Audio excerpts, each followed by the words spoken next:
ജയറാമിന്റെ ഒരു സിനിമക്ക് വേണ്ടിയിട്ട് ഒരു ട്രെയിലറിന് വേണ്ടിയിട്ട് ഞങ്ങൾ ഇത്രയധികം കാത്തിരിക്കുന്ന ഒരു സംഭവം വേറെ ഇല്ല അല്ലേ? അതെ. ഇതിൽ നമ്മള് ട്രെയിലർ കാത്തിരിക്കുകയാണ്. ഓസ്ലേറിന്റെ ട്രെയിലർ മഹേഷ് ബാബു ആണ് ലോഞ്ച് ചെയ്യണത്. 7:27 മിനിറ്റ് കൂടെ ഉള്ളൂ. നമുക്ക് ആ ട്രെയിലർ കണ്ട് എന്താ അവസ്ഥ നോക്കാം. എന്താന്നുള്ളത് നമ്മള് ട്രെയിലർ കണ്ടിട്ട് ആദ്യമായിട്ട് കുറെ ഉണ്ട്. കാരണം ഒന്നാമത് മിഥുൻ മാനുവൽ തോമസ്, അതെ, ഒരു അടുത്തൊരു 5ാം പാതിര ചാൻസ് ഉണ്ട്. പിന്നെ ഒരു വേറെ കാര്യം എന്താ, നമ്മുടെ മമ്മൂട്ടിയുടെ ഒരു ഗസ്റ്റ് റോള്, മെഗാസ്റ്റാറിന്റെ 20 മിനിറ്റ് വരുന്ന ഒരു ഗസ്റ്റ് റോൾ ഉണ്ടെന്നുള്ള ഒരു വാർത്ത കൂടി വരുന്നുണ്ട്. ട്രെയിലറിൽ ഉണ്ടെങ്കിൽ ഏകദേശം ഉണ്ടാവും. ട്രെയിലറിൽ ചെറിയ റോൾ കാണിക്കുന്നുണ്ട്. ജസ്റ്റ് ഒരു ബ്ലർ ആയിട്ടെങ്കിലും കാണിക്കുന്നതാണ് പ്രതീക്ഷ നമ്മുടെ മെഗാസ്റ്റാർ മമ്മൂട്ടിയെ. 7:28 ആയിട്ടുണ്ട്, വന്നിട്ടില്ല. എന്തായിരിക്കും അല്ലേ? ഒരുപാട് ആളുകൾ കാത്തിരിക്കുന്നു കേട്ടോ. നല്ല പ്രതീക്ഷ ഉള്ള സിനിമ. ഒരുപാട് ആളുകൾ കാത്തിരിക്കുന്നുണ്ട് ഈ സിനിമ. നമ്മളെ മമ്മൂക്കനെ കാണിച്ചു കഴിഞ്ഞാൽ ഈ ഒരു ട്രെയിലർ വേറെ ലെവലായിരിക്കും കേട്ടോ. ഒരു രക്ഷ ഉണ്ടാവില്ല.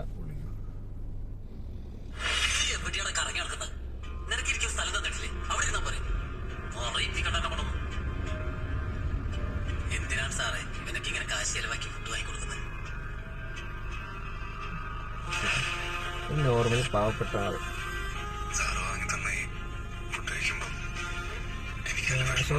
അവൻ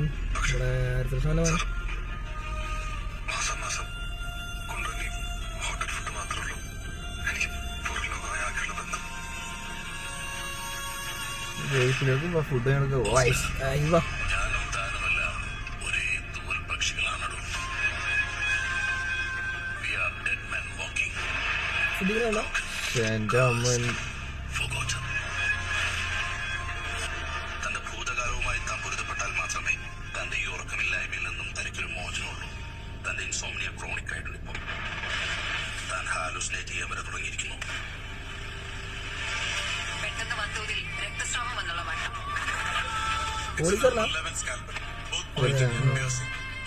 നന്നായിട്ട് പേടിപ്പിക്കാറിയത് ഒരുമാതിരി പ്രേതങ്ങളുടെ ശബ്ദം പോലെ.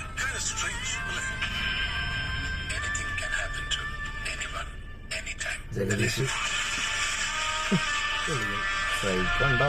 ജീവിച്ചു മതിയായ ഒരു മനുഷ്യനെ നമ്മൾ ഇനി എന്ത് പറഞ്ഞ് ഭയപ്പെടുത്താൻ? അയാളുടെ കണ്ണുകളിലുണ്ടല്ല.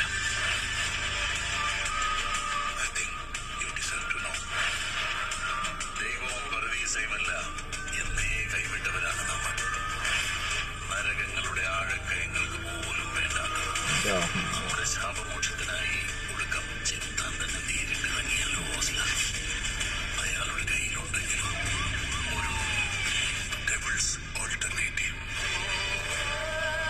ആരാ സംസാരിക്കില്ല?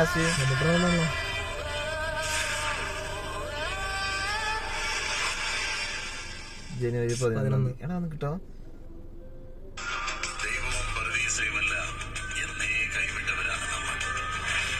നരകങ്ങളുടെ ആഴക്കയങ്ങൾക്ക് പോലും വേണ്ടാത്ത നമ്മുടെ ശാപമോക്ഷത്തിനായി ഒടുക്കം ചെത്താൻ തന്നെ നേരിട്ടിറങ്ങിയല്ലോ ഓസ്ല. അയാളുടെ കയ്യിലുണ്ടെങ്കിലും ഒരു ഡെവിൾസ് ഓൾട്ടർനേറ്റീവ്. തകർക്കും. മമ്മൂക്കയുടെ സൗണ്ടാണ് ലാസ്റ്റ് ആ ട്രെയിലറിന്റെ എൻഡിൽ വന്നിരിക്കുന്നത്. രക്ഷയില്ല. ലാസ്റ്റ് ആ സൗണ്ടില് കണ്ടുപിടിക്കാൻ പറ്റുന്നവർക്ക് കണ്ടുപിടിക്കാം. ആ ലെവലിൽ സസ്പെൻസിന്റെ ഒരു കൂടാരം തന്നെ ഒളിഞ്ഞാണ്. മേക്കിംഗ് കൊണ്ട് ഈ ഒരു സിനിമ 5ാം പാതിരയുടെ അപ്പുറത്ത് നിൽക്കുന്ന സിനിമയായിരിക്കും. പക്ഷെ ഈ ജയറാം എന്ന് പറഞ്ഞൊരു നടനെ ഇതിലേക്ക് ഇങ്ങനെ എടുക്കാൻ തന്നെ ഒരു ആലോചന വരാന്ന് പറയുന്നത് അത്ര ഫീൽഡില്ലാത്ത ഒരാളെ തിരിച്ചു കൊണ്ടുവരാൻ പോകുന്ന ഒരു സിനിമയായിരിക്കും. ജയറാമിന്റെ ഒരു ഗംഭീര തിരിച്ചുവരവായിരിക്കും. അതെ, 2023 ഒരുപാട് നടന്മാർ, ഒരുപാട് സംവിധായകരൊക്കെ തിരിച്ചു വന്നൊരു വർഷമാണ്. പക്ഷെ 2024 ജയറാമിന്റെ 24 സ്റ്റാർട്ടിങ്ങിൽ തന്നെ ജയറാമിന് നല്ല ലക്കാട്ടോ. ട്രെയിലർ നമ്മൾ പ്രതീക്ഷിച്ച പോലെ തന്നെ മേക്കിംഗ് കൊണ്ട് നമ്മൾ ഞെട്ടിച്ചിട്ടുണ്ട്. കഥയുടെ എന്താണ് ഈ ഒരു കഥ എന്നുള്ളത് നമുക്ക് മനസ്സിലായില്ല. ആർക്കൊക്കെ ഫുഡ് വാങ്ങി കൊടുക്കുന്നു? അല്ല, ഇത് പോലീസ് ഓഫീസറാണ്. അവന്റെ ജീവിതത്തിൽ എന്തോന്ന് സംഭവിച്ചു. അവനും കുറച്ച് പ്രശ്നങ്ങളായിട്ട് മറവി കാര്യങ്ങളൊക്കെ ഉണ്ട് അതിൽ പറയണ്ടല്ലോ. ചിലപ്പോ വേറൊരു കാര്യം ഉണ്ടല്ലോ. ഇപ്പൊ ഇവന്റെ ജീവിതത്തിൽ അർജുന അശോകൻ എന്തോ ഒന്ന് ചെയ്തിട്ടുണ്ട്. അപ്പൊ ഇവൻ തന്നെ തീറ്റ കൊടുത്തിട്ട് കൊല്ലാനും വേണ്ടി കാത്തിരിക്കുകയാണ്. വേണ്ടി കാത്തിരിക്കണ ഒരു എന്തൊക്കെയോ സസ്പെൻസ് ഒളിഞ്ഞു നടക്കുന്നുണ്ട്. ദ മേക്കേഴ്സ് ഓഫ് 5ാം പാതിര എന്ന് എഴുതി കാണിക്കുമ്പോൾ തന്നെ നമുക്ക് മനസ്സിലാവും ഈ സിനിമ 5ാം പാതിരേനെ വെല്ലുന്നൊരു സിനിമയായിരിക്കും. പോരാത്തതിന് ലാസ്റ്റ് അതുവരെ സിദ്ദീഖാന്ന് പറഞ്ഞോണ്ടിരുന്നില്ലേ? അത്ര നേരം സിദ്ദീഖിന്റെ വോയിസ് ഓവർ നമ്മൾ കേട്ടോ. ലാസ്റ്റ് എൻഡില് മമ്മൂക്കയുടെ ഒരു സാധനം അത് മമ്മൂക്കയുടെ സൗണ്ട് തന്നെയാണ്. മമ്മൂക്കയുടെ സൗണ്ട് കേട്ടാ ഏതൊരു മലയാളിക്കാരല്ല. ഇനിയിപ്പോ മമ്മൂക്കയുടെ റോൾ ഏതെന്ന് മാത്രമേ അറിയണ്ടുള്ളൂ. അതെ, ഇനി നമുക്ക് ഏതാണ് മമ്മൂട്ടിയുടെ റോൾ? ആണോ നമ്മളെ ജയറാമിനെ സഹായിക്കാൻ വരുന്ന ആളാണോ, ഇനിയിപ്പോ എന്താണ് ഈ ഒരു സിനിമയിൽ ഗസ്റ്റ് റോൾ ആയിട്ട് വരുന്ന? എന്തായാലും മമ്മൂക്ക അങ്ങനെ ഗസ്റ്റ് റോൾ വരുമ്പോ സാധാരണഗതിയിൽ വേറെ കാര്യമുണ്ട്. ഇപ്പൊ സോഷ്യൽ മീഡിയ മൊത്തം ഒരുപാട് ന്യൂസ് വന്നിട്ടുണ്ടല്ലോ. ഈ ഓസിലറിൽ വരുന്ന മമ്മൂക്കയുടെ ക്യാരക്ടർ 20 മിനിറ്റോളുണ്ട്. അപ്പൊ ആ ഒരു ക്യാരക്ടർ വെച്ചുകൊണ്ട് തന്നെ ഒരു പടം വരുന്നുണ്ട് മമ്മൂക്കനെ വെച്ചിട്ട് അല്ലെ. ഇതെന്തായാലും നല്ല ഹൈപ്പ് ഉണ്ട് കേട്ടോ. ട്രെയിലർ ഇത്രയും കാത്തിരുന്നിട്ട് ട്രെയിലർ കാണുന്ന പറയുമ്പോ ആ ട്രെയിലർ നമ്മളെ തൃപ്തിപ്പെടുത്തുന്ന പറയുമ്പോ മിഥുൻ മാനുവൽ തോമസിന്റെ തല എന്ന് പറഞ്ഞു കഴിഞ്ഞാൽ ഏത് ജയറാം നല്ലൊരു നടനാണ്. അതെ, അങ്ങനെ നല്ലൊരു ജയറാം എന്തായാലും മലയാളികൾക്ക് വേണ്ട ഒരു നടനാണ്. അദ്ദേഹത്തിനെ വേണ്ട രീതിയിൽ ഉപയോഗിച്ചിട്ട് തിരിച്ചു കൊണ്ടുവരേണ്ട ഒരു നടൻ തന്നെയാണ്. അല്ലാണ്ട് വെറുതെ പല പല സിനിമകൾ അഭിനയിപ്പിച്ചിട്ട് അദ്ദേഹത്തിന്റെ വില കളയാതിരിക്കണേക്കാൾ നല്ല ഇതുപോലെ നല്ല നല്ല സിനിമകൾ തിരഞ്ഞെടുക്കും. ജനുവരി 11 തീയതി ജയറാമിന്റെ, ഞാൻ പറയട്ടെ, ജീവിതത്തിൽ ജയറാമിന്റെ ഒരു സിനിമ ഞാൻ ഇതുവരെ ആദ്യ ഷോയും ആദ്യ ദിവസം പോയി കണ്ടിട്ടില്ല. നമ്മൾ ട്രെയിലറിന് കാത്തിരുന്നുണ്ടോ? ഇല്ല.